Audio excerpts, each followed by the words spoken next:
کاشی کے پھل پر غلام سبان کا ڈراؤنا چہرہ دیکھ کر میرے حلق میں تو آواز ہی پھنس گئی تھی، میرے سے چاہ کر بھی چیخا نہیں جا رہا تھا۔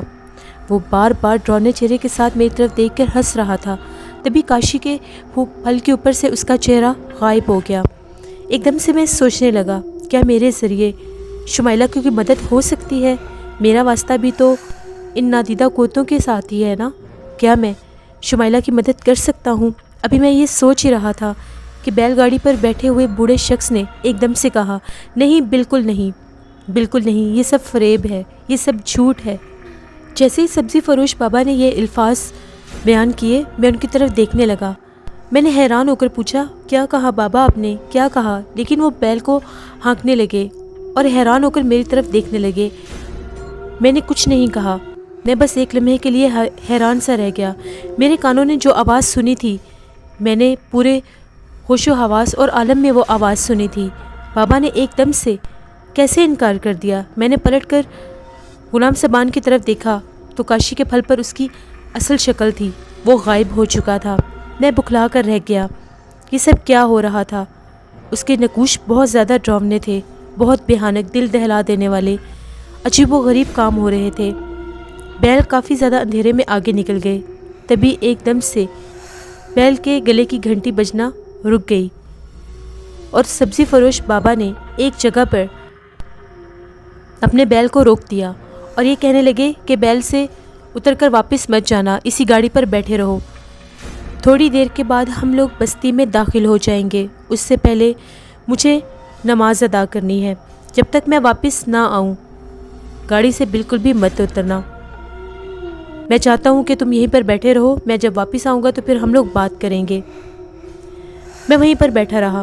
وہ اترے اور جا کر مسجد میں داخل ہو گئے۔ قرب و جوار میں آبادی پھیلی ہوئی تھی، پکے پکے مکانات نظر آ رہے تھے۔ وہ نماز پڑھنے چلے گئے اور میں اس چھکڑے پر بیٹھا ہوا تھا۔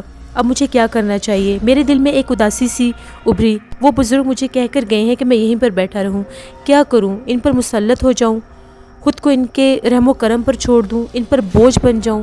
میری زندگی تو ایک بوجھ بن کر رہ گئی تھی۔ میں یہ سوچ رہا تھا کہ میں اس بیل سے اتر کر کہیں آگے کا رستہ لیتا ہوں۔ سفر وسیلہ ظفر ہوتا ہے، یہ بات میں اچھی طرح سے جانتا ہوں اور مجھے یہاں سے جانا چاہیے۔ جیسے میں وہاں سے جانے کی کوشش کرنے لگا تو مجھے ایسا لگا جیسے میرے پاؤں سن ہو چکے ہیں، جیسے میرے پاؤں کام کرنا چھوڑ گئے تھے۔ آخر یہ کیسے ممکن تھا؟ میرے پیروں میں تیسیں اٹھ رہی تھیں، مجھے ایسا لگ رہا تھا کہ میرے پاؤں جیسے میرے ساتھ ہیں ہی نہیں۔ کیا یہ کوئی طلسم تھا جس کا اثر مجھ پر ہو گیا تھا؟ یا شاید مجھے ایسا لگ رہا تھا کہ میرے پاؤں ناکارہ ہو چکے ہیں، کہیں میں اپاہج تو نہیں ہو گیا تھا؟ میں نے تو صرف دل میں یہ خیال ہی سوچا تھا کہ میں یہاں سے اتر کر چلا جاؤں گا۔ ادھر دوسری طرف شعاع کو میری وجہ سے بہت زیادہ نقصان پہنچایا جا رہا تھا اور ادھر اب میرے جسم کو بھی نقصان پہنچانا شروع کر دیا تھا غلام سبان اور ناظم ارسلان نے۔ میرے دل میں عجیب و غریب خیال آ رہے تھے، میری زندگی کیسے گزرے گی؟ میں تو خود ایک بوجھ ہوں، پھر میرے جسم کو ایک دم سے کیا ہو گیا ہے؟ انہی خیالوں میں گم تھا، چاہ کر بھی میں اس بیل گاڑی سے نیچے نہیں اتر سکا۔ تبھی وہ بزرگ واپس آئے، مسکرا کر میری طرف دیکھا اور بیل گاڑی کو چلانے لگے۔ جیسے انہوں نے بیل گاڑی کو چلایا، میرے پیروں میں سنسناہٹ ہونے لگ گئی۔ مجھے ایسا لگا کہ میرے پاؤں زندہ ہو رہے ہیں۔ یہ کیسے ممکن تھا؟ کیا ان بزرگ کو پتہ چل گیا تھا کہ میں کہیں جانے والا ہوں؟ کیا انہوں نے میری بات سن لی تھی؟ اگر یہ کوئی عام شخص تھے تو ان کو کیسے پتہ چل گیا؟ میں حیرت زدہ نظروں کے ساتھ سبزی فروش بابا کو دیکھتا رہا اور وہ بیل گاڑی کو چلاتے رہے۔ شاید ان کے دل میں خیال تھا کہ وہ میری مدد کرنا چاہتے ہیں۔ تبھی بیل گاڑی ایک جھونپڑے کے سامنے رکی۔ 3 سے 4 لڑکے آگے اور چھکڑے سے سامان اتارنے لگے۔ ان سب کی عمریں 10 سے 12 سال کے درمیان ہوگی۔ وہ دادا جی کو یہ کہہ رہے تھے، دادا جی ہٹیے، ہم سامان اٹھاتے ہیں۔ میں نے بھی ایک ٹوکری اٹھانی چاہی تو بابا جی نے مجھے یہ کہا، بیٹا تم ادھر آؤ، میرے ساتھ چلو، ہم مہمانوں سے کام نہیں کرواتے۔ پھر وہ مجھے لیے ہوئے ایک احاطے میں داخل ہو گئے۔ یہاں نیم کا ایک بہت بڑا سا درخت تھا جس کے نیچے کئی چارپائیاں بچھی ہوئی تھیں۔ بزرگ نے ایک طرف اشارہ کیا کہ یہاں پر بیٹھ جاؤ، میں پانی بھجواتا ہوں۔ یہ کہہ کر وہ اندر چلے گئے۔ درخت کے نیچے بچھی ہوئی چارپائی میں سے ایک چارپائی پر میں بیٹھ گیا۔ مجھے سب کچھ بہت عجیب لگ رہا تھا، بہت سے دلچسپ واقعات میرے ساتھ پیش آ رہے تھے۔ میری زندگی میں یہ عجیب و غریب کام تھے۔ تبھی ایک دم سے میں نے ان بچوں کو دیکھا جن کی عمریں 10 سے 12 سال تھیں۔ ایک کے ہاتھ میں تولیہ تھا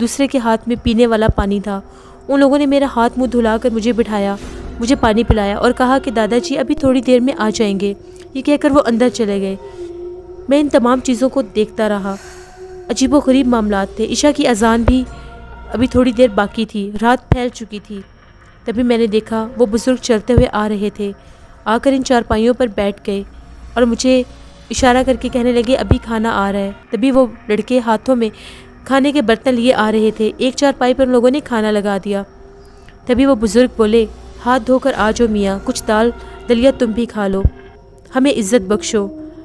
ہم لوگ بہت زیادہ امیر کبیر نہیں ہیں لیکن ہمیں عزت بخشو۔ میں نے ان کے حکم کی تعمیل کی اور جا کر بیٹھ گیا۔ کھانے سے فراغت کے بعد تھوڑی دیر کے بعد قہوہ بھی آ جائے گا۔ مجھے بہت خوشی ہوئی ہے کہ تم یہاں پر ہو اور تم نے اچھے طریقے سے کھانا بھی کھایا ہے۔ بزرگ مجھے دیکھ کر ہنس پڑے۔ میں نے ان سے یہ نہیں پوچھا تھا کہ آپ کون ہیں، نہ ہی ابھی ان سے میرا کوئی خاص سلام دعا ہوا تھا۔ میں نے ان سے پوچھا آپ کا نام کیا ہے؟ میں نے تو آپ تک کبھی آپ کا نام بھی نہیں پوچھا۔ تبھی وہ کہنے لگے کہ میرا نام کمال الدین ہے، اب آپ اپنا نام بتا دیجئے۔ میں نے یہ کہا کہ میرا نام شاذل ہے۔ شاذل میاں بات دراصل یہ ہے کہ کسی جگہ پر انسان کا ذہن بہت بری طرح الجھ جاتا ہے، یہ فیصلہ کرنا مشکل ہو جاتا ہے کہ کیا کیا جائے۔ قصور تمہارا بھی نہیں ہے، تم بچپن میں سے اب تک جس چیز کے پیچھے ہو ابھی تک تم انہی کے پیچھے ہو۔ معاملہ ایک بچی کا ہے مگر تمہارا طریقہ اختیار غلط ہے۔ میں روشن خیال ہوں، پھر بھی میں بہت سی باتیں سمجھ سکتا ہوں۔ میں ان کی باتیں سن کر چونک اٹھا۔ مجھے کچھ سمجھ نہیں آ رہی تھی کہ میں کیا کروں۔ میں نے انہیں یہ کہا کہ کیا آپ کے پاس میرے مسئلے کا کوئی حل ہے؟ بزرگ نے کہا نہیں، میرے پاس تمہارے مسئلے کا کوئی حل نہیں ہے، میں بس اتنا ہی جان سکتا تھا جتنا تمہیں بتا دیا۔ میرے دل میں مجھ پر عجیب سی کیفیت طاری ہو چکی تھی، عجیب سے خیالات میرے ذہن میں آ رہے تھے۔ میں نے انہیں کہا دیکھیے محترم کمال الدین صاحب، آپ لاکھ کہیں کہ آپ روشن خیال ہیں، عالم نہیں ہیں، علم نہیں جانتے، آپ سے زیادہ شاید کوئی میرے بارے میں نہیں سمجھ سکتا، کیا آپ میری کوئی مدد کر سکتے ہیں؟ تبھی وہ کہنے لگے بیٹا تمہارا جو دل چاہے تم کہہ سکتے ہو، تمہیں جو کچھ چاہیے تم اس سے مانگ سکتے ہو، لیکن میں تمہاری اس سے زیادہ کوئی مدد نہیں کر سکتا۔ اس کے بارے میں چونکہ بے علم انسان ہوں، میں نہیں جانتا، بس جتنا جانتا تھا تم سے کہہ دیا۔ ایک کام ضرور کر سکتا ہوں۔ وہ کیا؟ دیکھو یہاں سے دور ایک بستی ہے، یہاں پر ایک لاری اڈا ہے، وہاں پر چلے جانا۔ لاری اڈے پر جا کر تمہیں راج پور جانا ہوگا۔ راج پور یہاں سے کوئی 2 گھنٹے کی مسافت پر ہے۔ راج پور میں تمہیں ایک بزرگ سے ملنا ہوگا جن کا نام امیر شاہ ہے، بہت عمر رسیدہ شخص ہیں۔ وہاں پر ایک مشہور مسجد ہے، بلکہ راج پور میں جا کر کسی سے بھی پوچھو گے تو وہ تمہیں ان کا پتہ بتا دیں گے۔ شاہ صاحب کے پاس جاؤ گے تو تمہیں میں ایک چیز دوں گا جو تم نے بحفاظت ان تک پہنچانی ہے۔ چاہو تو میرا نام لے سکتے ہو، باقی تمہاری مرضی۔ وہ تمہاری کچھ مدد ضرور کر سکیں گے۔ اور کمال الدین صاحب آپ میری مدد نہیں کریں گے؟ نہیں بیٹا، میں اس سے زیادہ تمہاری مدد نہیں کر سکتا۔ تم قہوہ پیو اور آرام سے سو جاؤ، دعائیں ضرور کام لاتی ہیں، دعائیں ضرور اثر کرتی ہیں۔ اور سنو مجھے یہ بتاؤ کیا تمہارے پاس پیسے ہیں؟ میں نے ان کی طرف دیکھا اور کوئی جواب نہیں دیا۔ وہ مسکرائے اور اٹھ کر چلے گئے۔ تھوڑی دیر کے بعد میرے لیے قہوہ آ گیا، میں نے قہوہ پیا۔ اس کے بعد مجھے نہیں پتا کہ میں کب سو گیا، شاید اس میں کوئی ایسا نشہ تھا کہ مجھے ہوش ہی نہیں رہا۔ تبھی جب میری آنکھ کھلی تو وہاں پر کمال الدین صاحب نہیں تھے، وہ سبزی فروش تھے۔ سبزیاں دینے کے لیے بہت صبح ہی فجر کے بعد نکل جایا کرتے تھے۔ میں نے دیکھا تو وہی بچے ناشتہ لیے آئے۔ میں نے ہاتھ منہ دھویا، ناشتہ کیا۔ اس کے بعد ان بچوں نے مجھے ایک مخمل کی ڈبیا اور کچھ پیسے دیے اور یہ کہنے لگے کہ یہ دادا جی نے آپ کے لیے بھجوائے ہیں، یہ ڈبیا آپ نے ان کے بتائے ہوئے شخص کو دینی ہے راج پور میں، اور یہ پیسے آپ کے خرچ کے لیے ہیں۔ مجھ میں تو پہلے ہی بہت زیادہ تجسس بھرا ہوا تھا۔ جیسے وہ لڑکے گئے میں نے اس خوبصورت سی ڈبیا کو کھول کر دیکھا، وہ بہت خوبصورت تھی۔ اس ڈبیا میں چاندی کا ایک تعویذ تھا۔ میں اس کو دیکھ کر بہت زیادہ حیران ہوا کہ یہ سب کیا ہے، عجیب سی بات تھی اس میں۔ میں نے اس ڈبیا کو بند کر دیا اور پیسے اپنی جیب میں رکھ لیے۔ پھر میں وہاں سے اٹھا۔ اس سے پہلے ان بچوں سے سلام دعا کرتا وہ مجھے کہیں نظر نہیں آئے۔ ہو نہ ہو وہ کمال الدین صاحب کے کوئی موکل تھے۔ تبھی میں وہاں سے باہر نکلا اور لاری اڈے کا پوچھنے لگا۔ جیسے میں نے لاری اڈے کے بارے میں معلوم کیا تو میں وہاں پر پہنچ گیا۔ زیادہ فاصلہ طے نہیں کرنا پڑا مجھے، وہاں سے بس چل پڑی۔ اس کا سفر کافی زیادہ طویل تھا، میری امید سے بھی زیادہ طویل تھا، اور اتنا کم کرایہ، میں تو یہ سمجھ رہا تھا کہ اتنے کم کرائے میں شاید سفر بھی تھوڑا ہوگا۔ خیر کافی زیادہ لمبا سفر طے کر کے بہرحال میں بستی میں داخل ہو گیا۔ کچی سڑکیں تھیں، پکی سڑکوں کا تو بس نام ہی تھا۔ کچھ اینٹوں کے ٹکڑے جوڑ کر کچھ سڑک بنائی گئی تھی۔ سڑکوں کی حالت بہت زیادہ خراب تھی، بہت قدیم اور پرانی بستی لگ رہی تھی۔ تبھی مجھے مسجد نظر آئی تو میرے دل میں خیال آیا کہ امیر شاہ صاحب یہیں پر ہوں گے۔ میں نے پھر بھی کسی سے پوچھا اور مسجد کے سامنے جا کر کھڑا ہو گیا۔ وہاں سے تھوڑا سا آگے بڑھا، مسجد میں پہنچا تو کوئی موجود نہیں تھا۔ تھوڑے فاصلے پر مجھے ایک دروازہ نظر آیا، وہ مسجد کا حجرہ ہو سکتا تھا۔ جیسے میں نے اس پر دستک دی تو ایک درمیانی عمر کا شخص باہر نکلا۔ میں نے اس کی طرف دیکھا اور میں نے یہ کہا کہ مجھے امیر شاہ صاحب سے ملنا ہے، ان سے ملنا چاہتا ہوں، کیا کام ہے؟ انہی کو بتاؤں گا، میں نے بھاری سے لہجے میں کہا۔ وہ پیچھے ہٹ گیا۔ آئیے، میں اندر داخل ہو گیا۔ وہ مجھے اپنے ساتھ لیتے ہوئے آگے بڑھ گیا۔ تھوڑی ہی دیر کے بعد ایک وسیع برآمدے میں پہنچ گیا۔ برآمدہ عبور کرنے کے بعد وہاں پر ایک اور دروازے پر پہنچا۔ اس نے یہ کہا کہ آپ کو یہاں رکنا ہوگا۔ میں نے کہا ٹھیک ہے۔ اس نے کہا اپنا نام بتا دیجئے، شاہ صاحب کو کیا کہنا ہے؟ میں نے یہ کہا کہ بس کہہ دو کہ کوئی ملنے کے لیے آیا ہے، میں اپنا نام انہیں ہی بتاؤں گا۔ وہ مجھے عجیب سی نگاہوں سے دیکھنے لگا۔ اگر وہ پوچھیں تو کیا کہوں؟ کچھ کہنے کی ضرورت نہیں ہے، بس آپ اتنا کہہ دیجئے کہ ان سے کوئی ملنے آیا ہے۔ تبھی وہ دروازہ کھول کر اندر چلا گیا اور میں انتظار کرنے لگ گیا۔ تھوڑی دیر کے بعد وہ واپس آیا اور اس نے مجھے اندر آنے کا اشارہ کیا۔ جیسے میں اندر گیا تو وہاں پر میں نے دیکھا، میں نے ایک ڈیوڑی کو کراس کیا، اس کے بعد ایک بہت بڑا صحن تھا۔ اس صحن میں بالکل آخری کونے پر ایک بہت بڑا کمرہ تھا اور اس کے ساتھ کچھ اور بھی کمرے تھے۔ ان کے سامنے ایک چبوترا نظر آ رہا تھا جس پر جانے کے لیے کچھ سیڑھیاں بنی ہوئی تھیں۔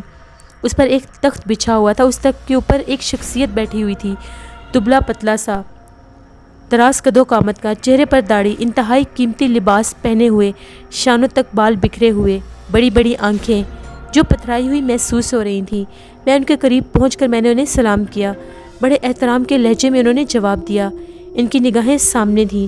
وہ بھاری آواز میں بولے، کون ہو تم؟ کہاں سے آئے ہو؟ یہ لایا ہوں آپ کے لیے۔ میں نے وہ تعویذ والی ڈبیا نکال کر ان کے سامنے رکھ دی۔ انہوں نے اپنا ہاتھ آگے بڑھایا، میں نے ڈبیا آگے کی، لیکن ان کا ہاتھ دوسری سمت میں تھا اور میرا ہاتھ دوسری سمت میں۔ تبھی مجھے محسوس ہو گیا کہ شاید یہ بوڑھے شخص جو ہیں امیر شاہ صاحب نابینا تھے۔ میں نے ان کو سنبھالتے ہوئے کہا، یہ لیجئے۔ ان کے ہاتھ میں میں نے وہ ڈبیا رکھی۔ انہوں نے اپنے ہاتھ میں وہ ڈبیا سنبھال لی اور جلدی سے اس مخمل کی ڈبیا کو کھول کر دیکھنے لگے۔ جیسے انہوں نے ٹٹول کر اس کو کھولا، چاندی کے تعویذ کے اوپر جب ان کا ہاتھ لگا، ایک دم سے انہوں نے اس ڈبیا کو بند کر دیا۔ تبھی انہوں نے کہا کہ یہاں پر اور کون موجود ہے؟ میں نے کہا کہ صرف میں ہوں۔ تبھی انہوں نے بھاری آواز میں کہا، جاؤ یہاں سے، چلے جاؤ۔ وہ اس شخص سے مخاطب تھے جو مجھے یہاں پر لے کر آیا تھا۔ تبھی وہ وہاں سے چلا گیا۔ امیر شاہ صاحب کے حکم پر وہ واپس پلٹ گیا۔ میں اپنی جگہ پر کھڑا تھا۔ تبھی انہوں نے مجھے یہ کہا کہ آؤ بیٹا میرے پاس آؤ، یہاں پر بیٹھ جاؤ۔ انہوں نے ڈبیا کو ٹٹول کر دیکھا اور میرا بازو پکڑ کر بولے، شازل تمہارا نام ہے نا؟ میری حالت خراب ہو گئی۔ جی، لیکن آپ کو کیسے پتہ چلا؟ آپ کو کیسے معلوم ہوا؟ اس تعویذ پر لکھا ہے۔ شاہ صاحب کے ہونٹوں پر مسکراہٹ پھیل گئی۔ یہ عجیب و غریب بات تھی۔ میں حیران نظروں سے ان کو دیکھ رہا تھا۔ ان کی آنکھیں نہیں تھیں، وہ نابینا تھے، اس کے باوجود انہیں میرا نام کیسے پتہ چل گیا؟ بیٹھو بیٹا، بیٹھ جاؤ۔ میں ان کی ہدایت پر عمل کیا اور شاہ صاحب کے پاس بالکل خاموشی سے بیٹھ گیا۔ بڑی مشکل میں گرفتار ہوں۔ کمال الدین صاحب نے بڑی اہم ذمہ داری مجھے سونپی تھی اور بڑی مشکل کے ساتھ میں یہاں تک پہنچا ہوں کہ یہ ذمہ داری پوری کر سکوں۔ شاہ صاحب، آپ نے میرا نام بہت آسانی سے بتا دیا۔ کیا آپ میرے ماضی کے بارے میں کچھ بتا سکتے ہیں؟ نہیں میاں نہیں، ایسی بات نہ کرو۔ روشن ضمیر صرف اللہ کی ذات ہے۔ میرا مطلب ہے علم الغیب صرف اللہ کو معلوم ہے۔ انسان کی بھلا کیا جرت کہ وہ ایسی باتیں کر سکے؟ بس چھوٹے موٹے شبدے لگا کر کچھ باتوں کا اندازہ لگایا جا سکتا ہے۔ مجھے کچھ سمجھ نہیں آ رہی تھی کہ میں ان سے کیا کہوں۔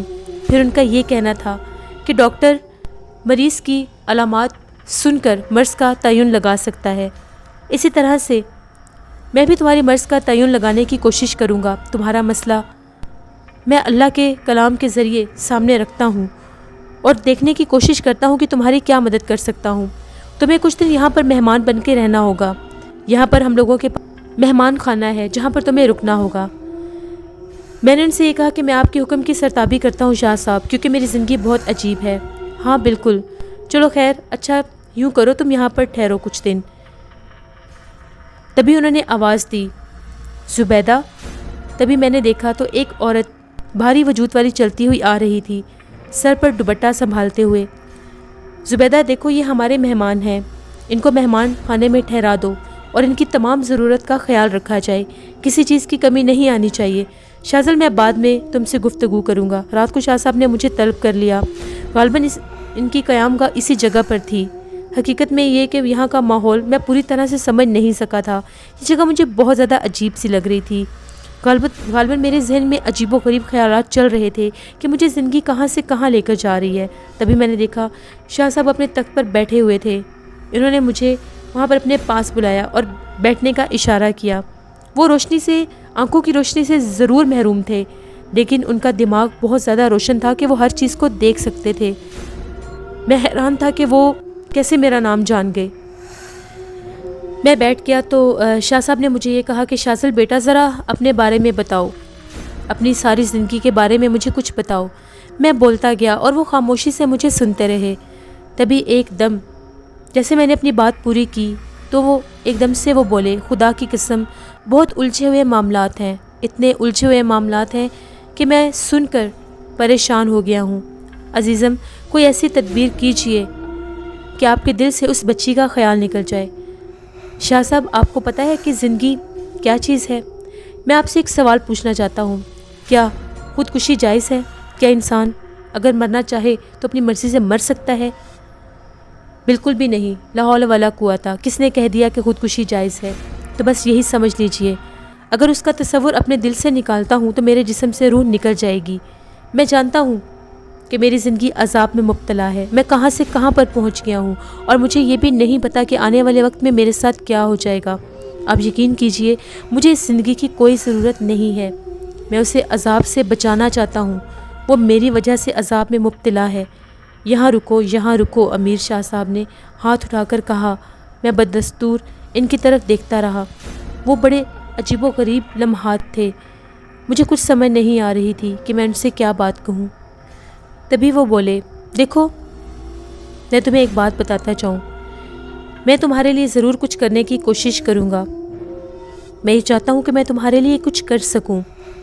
جی بہتر، اللہ بہتر کرے گا، میں تمہارے موقف کا قائل ہو چکا ہوں، میں تمہارے لیے ضرور کچھ کرنے کی کوشش کرتا ہوں۔ میں نے گردن اس بات کے خم میں ہلا دی۔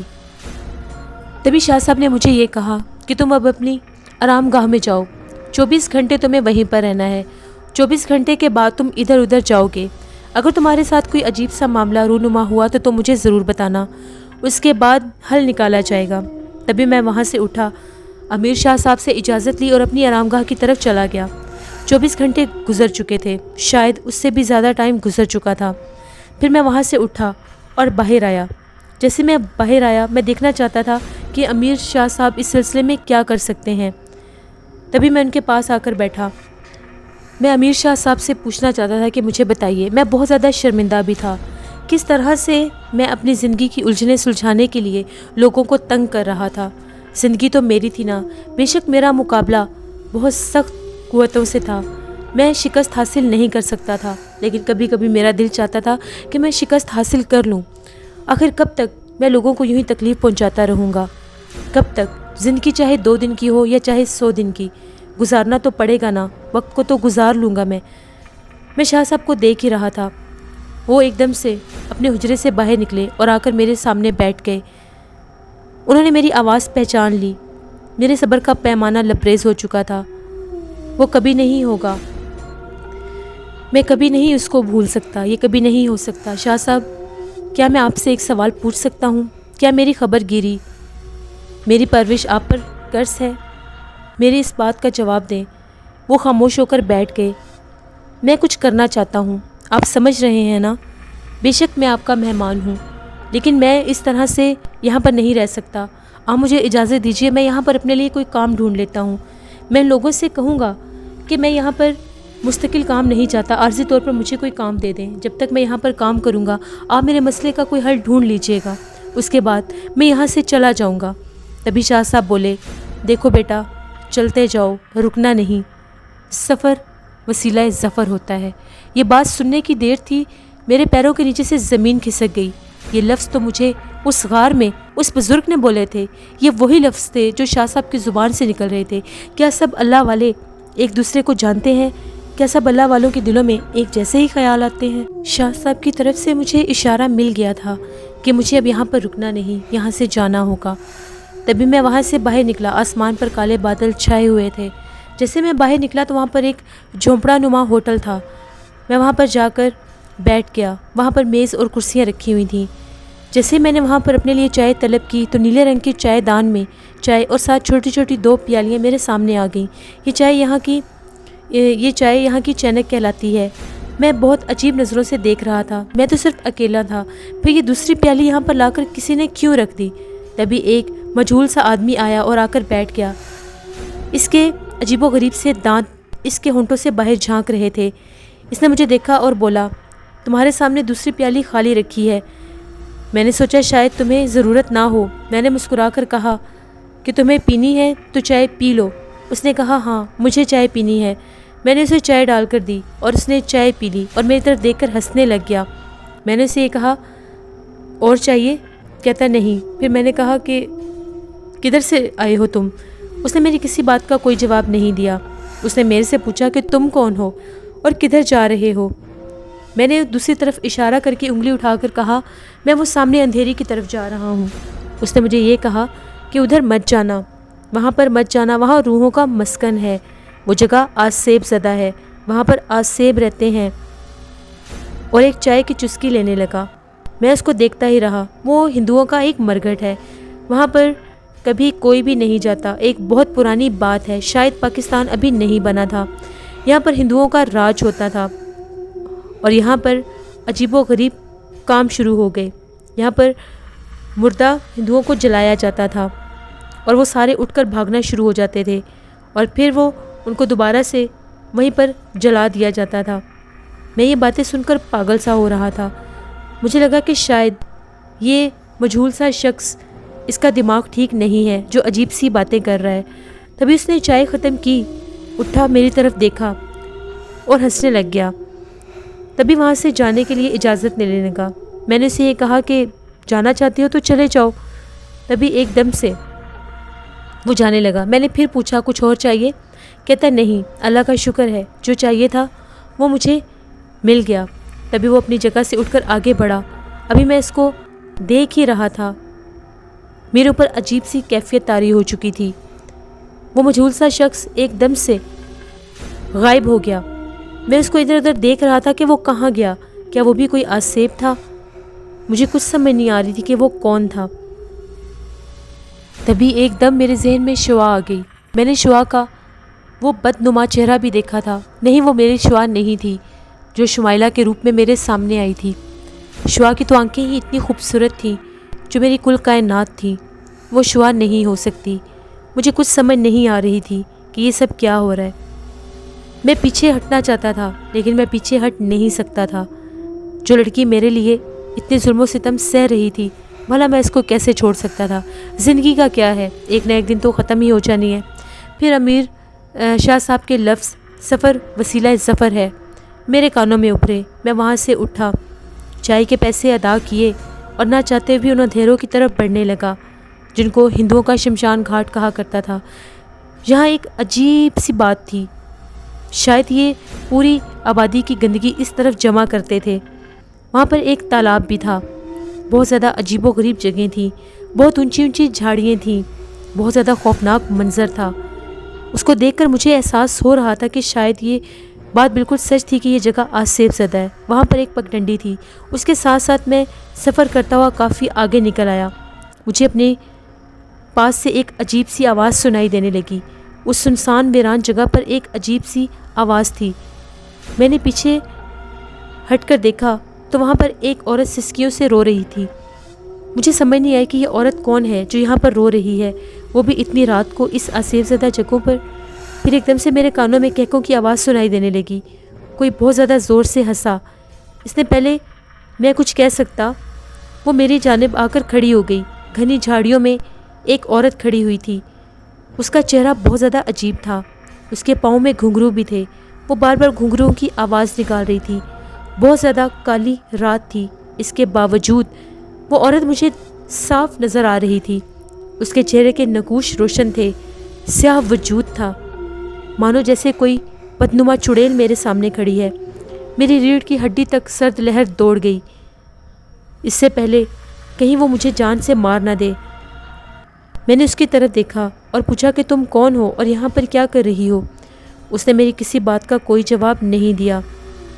ابھی ایک دم سے وہ بولی، تم یہاں پر کیسے آئے؟ تم کون ہو؟ یہاں پر کیا کر رہے ہو؟ یہاں پر انسان نہیں آتے۔ میں نے اسے یہ کہا کہ مجھے زندگی کی ضرورت نہیں ہے، میرا واسطہ بھی ایسے ہی لوگوں سے ہے جو انسان نہیں ہے۔ میں بھی اپنے آپ کو کھوج رہا ہوں، تلاش کر رہا ہوں، کیا تم میری مدد کرو گی؟ جیسے میں اس کی طرف بڑھتا گیا وہ پیچھے ہٹنے لگ گئی۔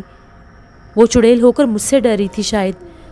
میں اس کی طرف بڑھتا گیا۔ میں نے اسے یہ کہا کہ سنو، میری بات سنو، میری بات کا جواب دو، کیا تم میری مدد کرو گی؟ رکو، رک جاؤ۔ تبھی میں نے اس کو تالاب کی طرف جاتے دیکھا۔ ایک دم سے میں اس کے پیچھے بڑھا، لیکن وہ غائب ہو چکی تھی۔ وہ کہاں گئی؟ ایک دم سے غائب ہو گئی۔ وہاں پر مجھے ایک بہت بڑا تالاب نظر آیا۔ عجیب و غریب جگہ تھی وہ۔ میں وہاں پر آ کر کنارے پر کھڑا ہو گیا۔ چاروں طرف میں اس کو دیکھتا رہا، مگر وہ کہیں نہیں تھی، وہ غائب ہو چکی تھی۔ اگر وہ چڑیل مجھے مل جاتی تو شاید وہ میرا کوئی کام ہی کر دیتی، لیکن پتہ نہیں وہ کہاں چلی گئی۔ میں اس کو آوازیں دیتا رہا، ادھر ادھر دیکھتا رہا۔ بڑے بڑے گھنے درخت اس تالاب کے اوپر پھیلے ہوئے تھے۔ میں وہیں پر بیٹھ گیا۔ ابھی میں وہاں پر بیٹھا ہی تھا تو ایک دم سے مجھے اپنے پاس سے عجیب و غریب آواز آنے لگ گئی۔ ایسا لگ رہا تھا کہ کسی کے حلق سے لرزتی ہوئی آواز نکل رہی ہے، کوئی ہے، کوئی ہے، دیکھو میرا آدھا جسم غائب ہو چکا ہے، دیکھو میری مدد کرو، میرا آدھا جسم غائب ہو چکا ہے۔ تبھی میں نے دیکھا تو تالاب کے کنارے کے اوپر ایک چہرہ ابھرا۔ میں اس چہرے کو غور سے دیکھنے لگا۔ مجھے اس سے بالکل بھی ڈر نہیں لگ رہا تھا، شاید یہ بھی کوئی آسیب ہی تھا۔ جیسے ہی میں اس کے قریب گیا، اس کا پورا وجود تھا، اس کا پورا دھڑ تھا، لیکن وہ بار بار یہ کہہ رہا تھا، میرا جسم آدھا ختم ہو چکا ہے، میرا جسم آدھا ختم ہو چکا ہے، میری مدد کرو۔ میں نے اسے یہ کہا کہ اوپر اپنا چہرہ اوپر کرو، تم کون ہو؟ نہ جانے کیوں اس کی آواز کچھ جانی پہچانی لگ رہی تھی۔ جیسے اس نے اپنا چہرہ اوپر کیا، اس تاریک رات میں بھی اس کا چہرہ نظر آ رہا تھا۔ وہاں پر ایک عجیب بات تھی، وہاں پر اتنی تاریک رات تھی، اس کے باوجود وہاں پر چہرے روشن تھے۔ جیسے میں نے اس کو دیکھا، میرے جسم میں تو جیسے جان ہی نکل گئی۔ وہ چہرہ جو تھا وہ میرا جانا پہچانا چہرہ تھا، بھلا میں کیسے بھول سکتا ہوں؟ وہی خوبصورت نین نقش، وہ حسن تھا۔ حسن کے ساتھ یہ کیا ہو گیا؟ وہ حسن تھا۔ میں نے اس سے پوچھا، حسن تمہیں کیا ہو گیا ہے؟ تم تو بہت زیادہ خوش مزاج انسان تھے، شمائلہ کا بھائی حسن۔ وہ چیخ چیخ کر یہ کہہ رہا تھا، نہیں، کیا میں حسن ہوں؟ مجھے نہیں پتا میں کون ہوں، دیکھو تو میرا آدھا دھڑ غائب ہو گیا ہے، انہوں نے میرے جسم ختم کر دیے، پہلے میرے پاؤں کاٹے، پھر میرا دھڑ کاٹ دیا۔ حسن ہو تم، دیکھو میری طرف، تمہیں کیا ہو گیا؟ تمہارا پورا جسم موجود ہے۔ میں شاذل ہوں، تمہارا دوست۔ کون شاذل؟ میں کسی شاذل کو نہیں جانتا۔ دیکھو حسن، میری طرف دیکھو، میں تمہیں بار بار کہہ رہا ہوں تمہارا جسم موجود ہے۔ میں نے اسے سہارا دے کر کھڑا کیا۔ جیسے ہی کھڑا کیا وہ کانپنے لگ گیا، وہ حیرت سے اپنے جسم کو دیکھ رہا تھا۔ ہاں سچ میں میرا جسم موجود ہے، میرا جسم موجود ہے۔ ایسا لگ رہا تھا کہ شاید اس کو سب کچھ یاد آ رہا ہے۔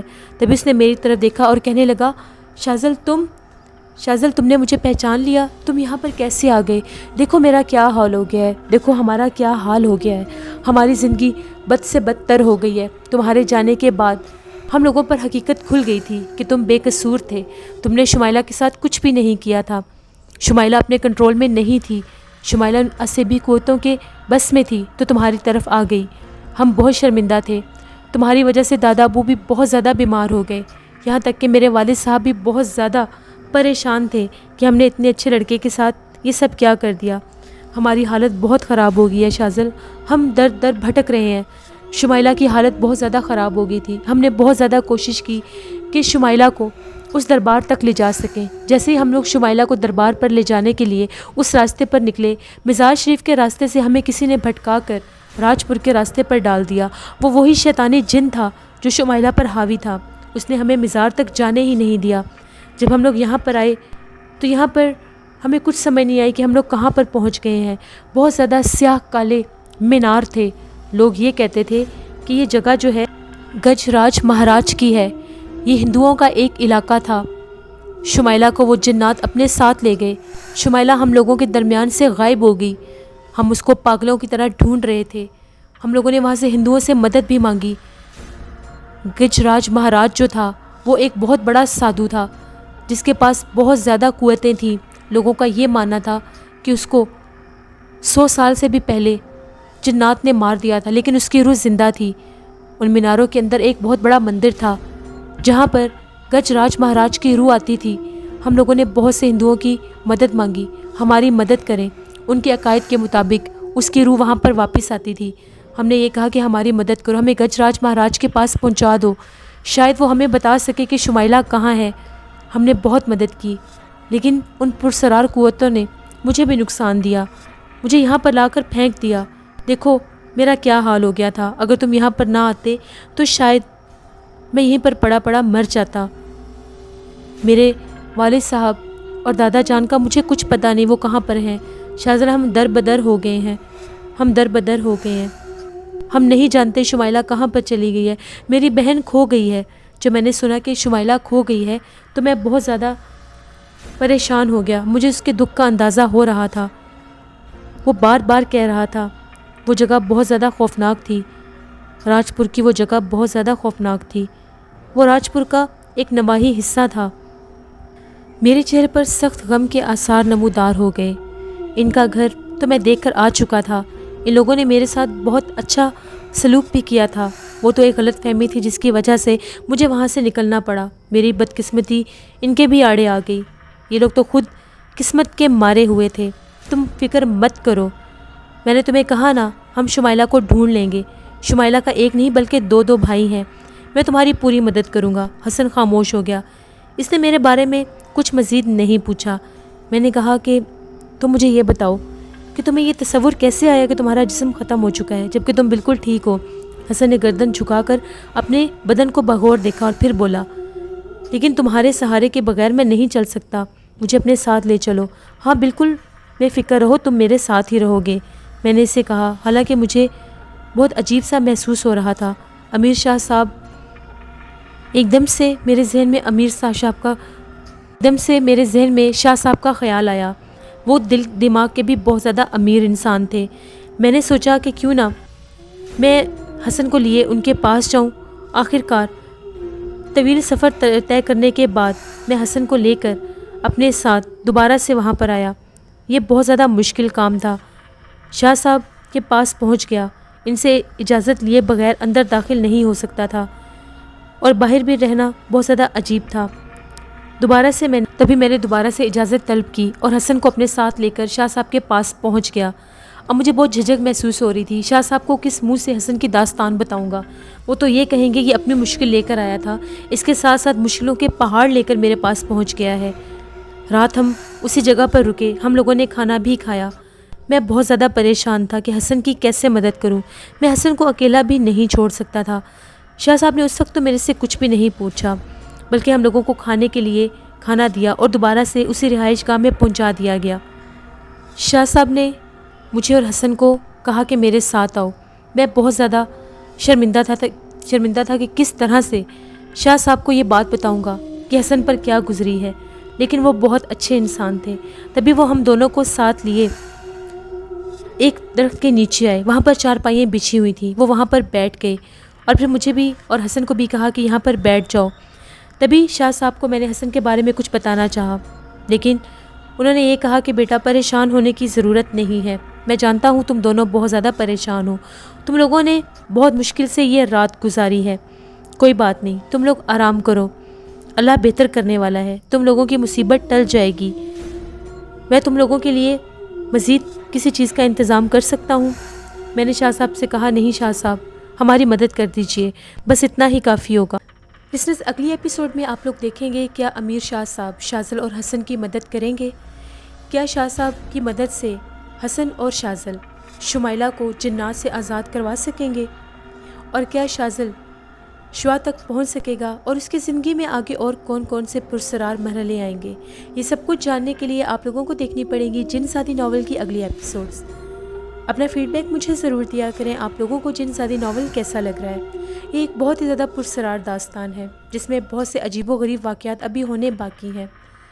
اپنا فیڈ بیک دیتے رہا کریں، اور جن لوگوں نے ابھی تک میرے چینل کو سبسکرائب نہیں کیا، ہارر اردو سینٹر کو ضرور سبسکرائب کریں اور بیل بٹن کو ضرور پریس کیا کریں کہ میری نئی آنے والی ایپیسوڈ کی نوٹیفیکیشن آپ لوگوں کو ریسیو ہو سکے۔ کل جن ساتھی ناول کی اگلی ایپیسوڈ میں دوبارہ ملاقات ہوگی۔ اپنا بہت سا خیال رکھیے گا۔ Thank you for watching, stay blessed, اللہ نگہبان۔